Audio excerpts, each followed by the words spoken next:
এতটুকু উপকৃত হওয়া দরকার ছিল, এতটুকু উপকৃত হতে পারি নাই।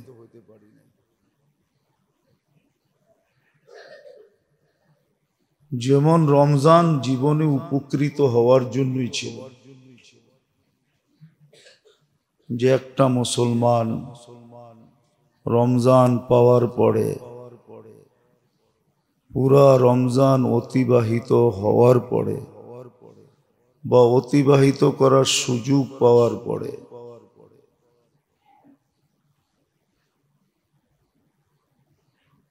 তার জীবন আখিরাতের লাইনে কমপ্লিট হওয়ার জন্য যথেষ্ট হয়েও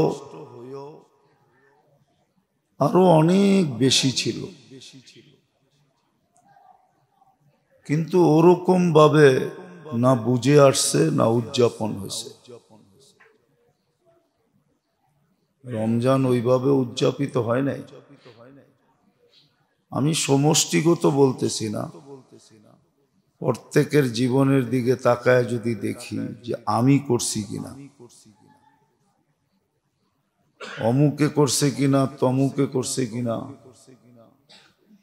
বিষয় এটা না, বিষয় আমি করছি কিনা, আমি উপকৃত হয়েছি কিনা। রমজান তো উপকৃত হওয়ার জন্য ছিল, সারা জীবনের জন্য উপকৃত হওয়ার জন্য ছিল। এই জন্যই রমজান দিছেন আল্লাহ, যে বান্দা যেন সারা জীবনের উপকৃত এক মাসে কমপ্লিট করতে পারে। এই জন্যই রমজান ছিল। কিন্তু কতটুকু উপকৃত হয়েছি যদি আমি আমাকে প্রশ্ন করি যে আমি কতটুকু রমজান দ্বারা উপকৃত হলাম, আমার ফরজের ঘাটতি কতটুকু পূরণ হইল, আমি নফলে কতটুকু অভ্যস্ত হইলাম, দোয়া দুরুদ আমি কতটুকু পড়ছি, যা জানতাম ওইটাই কতটুকু পড়ছি। বেশি জানার কথা বলতেছি না, যতটুকু জানতাম ওটাই কতটুকু পড়ছি। দান খয়রাত সৎকাত কতটুকু করছি, রমজানের সহানুভূতি কতটুকু দেখাইছি, অধিকাংশ গুনায় যেগুলো আমরা অভ্যস্ত রমজানে কতটুকু ছাড়ছি। আজকে তো শেষ জুমা, আর তো রমজানে জুমা নাই। আজকেও কি ঢাকা শহর নামাজের সময় ফাঁকা হবে? যে রোডঘাট ফাঁকা, ইসলামপুরের বাজার ফাঁকা, ঠিক নামাজের সময় কাউকে কোথাও দেখা যাবে না, পুরাটা শহর নির্জুম থাকবে। এটা তো হবে না। আজকেও 20% মানুষ নামাজ পড়বে কিনা সন্দেহ। আচ্ছা, ধনীদেরকে বাদেই দিলাম, গরিবরাই পড়বে, যে ঠিক আছে। গরিবরাও যদি এটা বলতো যে তোমাদেরকে আল্লাহ মাল দিছে, মাল নিয়ে থাকো, আমাদেরকে মাল দেয় না, আমরা মসজিদ নিয়ে থাকি, আমরা নামাজ রোজা নিয়ে থাকি, তাইলেও তো হইতো। ধনীদেরকে মাল দিছে, এখন গরিবরা বলে আমাদেরকে দেও নাই, তোমার বাড়ির কাছে যে লাভটা কি, এটাই তো বলে। আমাদেরকে মাল দেন নাই, আপনার বাড়ির কাছে যে কি লাভ? এই জন্য তো গরিবরাও মসজিদের কাছে আসে না।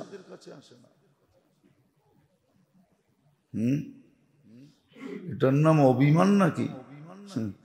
অভিমানেরও তো একটা পদ্ধতি আছে। গরিব অভিমান করে বয়ে রয়েছে, আমাদেরকে মাল দেন না, আপনার বাড়ির কাছে যে কি করবো? মনে হয় যে আর কোনোদিন কাছে যেতে হবে না।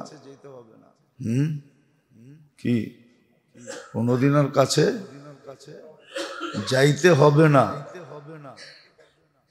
কি মরতে হবে না, না আল্লাহর কাছে যেতে হবে না? তো যেটা বুঝাইতেছিলাম, রমজান আসছিল আমাদেরকে উপকৃত করার জন্য, সারা জীবনের উপকার, সারা জীবনের জন্য উপকৃত করার জন্য রমজান আসছিল। কিন্তু কতটুকু উপকৃত হলাম? চলা তো গেল, আজকে তো শেষ জুমা, 25 রমজান, কালকে 26, পরের দিন 27, পরের দিন 28, পরের দিন 29, 4 দিন রয়ে গেল হাতে। আগের জুমায় বলছিলাম ইচ্ছা করলে 6 দিনে পুরা বৎসরেরটা রিকভারি করা যেত, পরিপূরক হিসাবে ব্যবহার করা যেত। বিবেকে পর্দা পড়লে এরকমই পড়ে নাকি? বিবেকে পর্দা পড়ে আমি মানি, কিন্তু এমন পড়ে নাকি যেই পর্দা আমাদের উপরে পড়ে আছে? এত বড় সুযোগ পাইল, তারপরও কাজে লাগাইল না। কালকে এই চেহারাটা আল্লাহকে কি করে দেখাবে? না ওইখানেও বুংবাং চলবে? বুংবাং বুঝেন? মনে হয় বুংবাং বুঝেন না, ঢাকায় শব্দ, কিন্তু বুংবাং বুঝেন? বুংবাং বুঝেন? মনে হয় আপনারা বোঝেন না, এটা ঢাকায় শব্দ, বুংবাং। আবার এই আরেকটা কঠিনটা লয়েছে, 76-72। বুংবাংই বোঝে না, 76-72 কোত্থেকে বুঝবে? এটা মানুষকে বুংবাং দিয়ে বোঝানো যায়,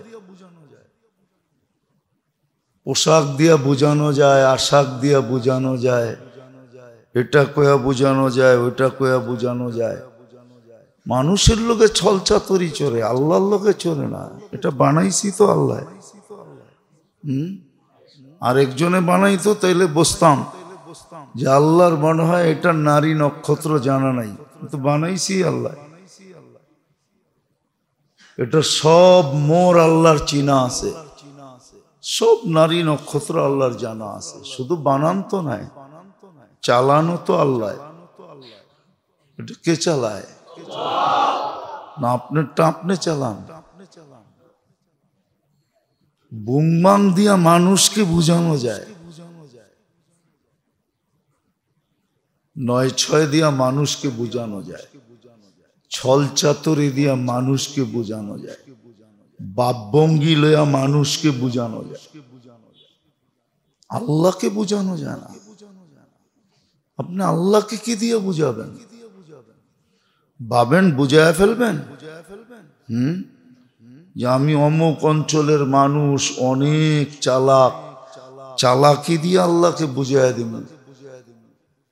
আপনি জানেন না এই চালাকি আল্লাহ ব্রেনটাকে বানায় দিছে? চালাকি দেখেন কেন? আল্লাহর লোকে চালাকি চলবে না, এটা ধোঁকা।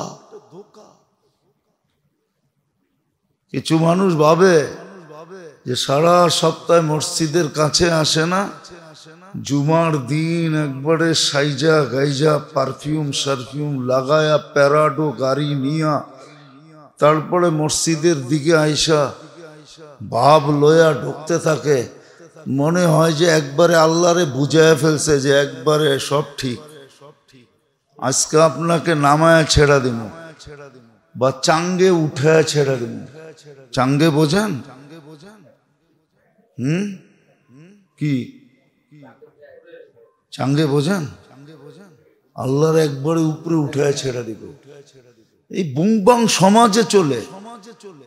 আপনার বুংবাং দেখা সমাজের মানুষ বলতে পারে, চালাকি দেখা সমাজের মানুষ বলতে পারে, দুনিয়ার মানুষ ভাবতে পারে, আল্লাহ না। তো মেরে দোস্ত, যেটা বুঝাইতেছিলাম, বুংবাং দিয়ে আল্লাহকে বোঝানো যাবে না। বিদায় রমজান আসছিল উপকৃত হওয়ার জন্য, সুযোগ দিছিলেন আমাকে উপকৃত করার জন্য, যে তুমি উপকৃত হও, তুমি বিপদগামী হয়ে আইসো না। কিন্তু নিজেকে প্রশ্ন করেন যে আমি কতটুক এটাকে কাজে লাগাইছি,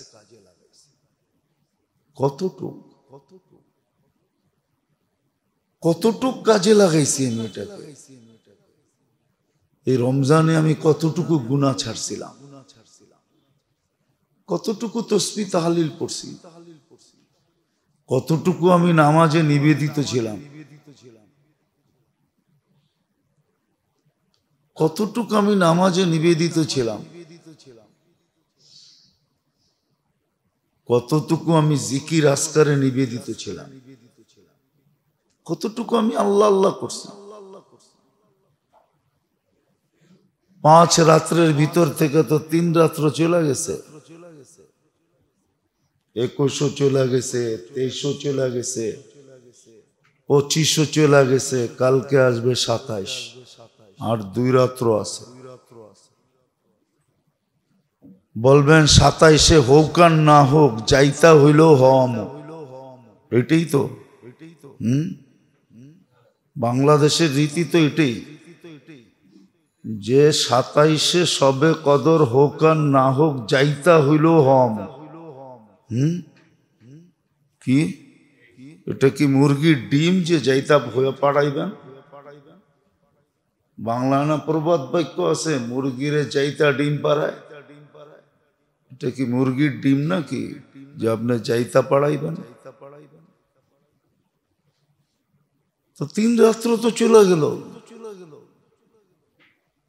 ও ফতুয়া দিতেছেন, এসা বাজমাত পড়ছি, ফজর বাজমাত পড়ছি, লাইলাতুল কদর পায়া গেছি, তো এটা আপনিই বলছেন ফতুয়া, আল্লাহর রসুল বোঝে নাই। উনি কমর বাইন্দা কেন, কমর কাইছা কেন সারা রাত ইবাদত করতেন, আর গলালাকে কেন জাগাইতেন? ফতুয়া খালি আপনিই বলছেন, ঠিক না? যে এশারের নামাজ বাজামাত, ফজরের নামাজ বাজামাত, সারা রাত্রের লাইলাতুল কদরের ফজিলত পায়া গেছি, লাইলাতুল কদর পায়া গেছি। তাহলে আল্লাহর রসুল হাদিসে কেন আসতো? সারা রাত্র কেন নিজে জাগতেন, গরালাদেরকে কেন জাগাইতেন? নিজে কমর বান্ধা কেন ইবাদতে লাগতেন? গরালাদেরকে কেন 10 দিনে বিছনায় পিঠ দিতেন না? হাদিসের শব্দ আছে, 10 দিনে বিছনায় পিঠ লাগাইতেন না কেন? ওনার বুঝি মাসলা জানা ছিল না। শরীয়ত আপনার মাধ্যমে আসছে, ঠিক না? যার মাধ্যমে আসছে তারই যদি এই অবস্থা হয়, আর আপনি ভাবতেছেন এশার নামাজ বাজামাত, ফজরের নামাজ বাজামাত, ওয়ারে ও আমি পায়া গেছি। পাবেন, মায় খায় এটাও সত্য, কিন্তু পাতিলের নিচে যেটা বাইজা থাকে ওইটা দিয়ে কোনো মতে কাঁচায় কুচায় খায় আর কি। আপনিও পাবেন, এরকম কাঁচানো কুচানো পাবেন আর কি। যা হোক, যেটা বুঝাইতেছিলাম, দেখি দিলে লাগে কিনা। রমজান তো আসছিল আমাদেরকে উপকৃত করার জন্য, রমজান তো আসছিল আমাকে মুত্তাকি বানানোর জন্য, যে রমজান শেষ হবে আমি তাকওয়ার একটা পুতুল হব, আমার জীবনে তাকওয়া আসবে। রমজান তো আসছিল এই জন্য যে আমার জীবনের ভিতরে হেদায়েতের প্রদীপ জ্বলবে, নাইলে কোরআন তো বলতো না উনজিলা ফীহিল কুরআন হুদাল লিন্নাস। কোরআন শুধু তারাবিতে শোনার জন্য ছিল না, শোনার সাথে সাথে আরো কিছুর জন্য ছিল। কোরআন তো হেদায়েতের প্রদীপ, ওয়াবাইয়িনাতিম মিনাল হুদা, আর হেদায়েতের মাপকাঠি, ওয়াল ফুরকান, আমাকে সারা দুনিয়ার থেকে পৃথক করবে। আমি যেখানে দাঁড়াবো দুনিয়া তাকায় বলবে এটা পৃথক। যেখানে দাঁড়াবো ওইখানেই দুনিয়া দেখা বলবে যেটা পৃথক জিনিস, আমাদের সাথে মিলে না। যেমন কাঁচও কাঁচ সাদা, হীরাও সাদা, কিন্তু হীরা হীরাই হয়, কাঁচ কাঁচই হয়।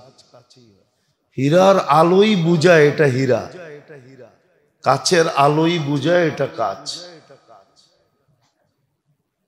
রমজান তো আসছিল, কোরআন তো আসছিল হীরা বানায় দেওয়ার জন্য। আল ফুরকান, কিন্তু কতটুকু উপকৃত হইলাম? চলে তো গেল। মনে হয় গ্রান্টি সবাই নিয়ে আসছি যে আবার রমজান পাবো। কি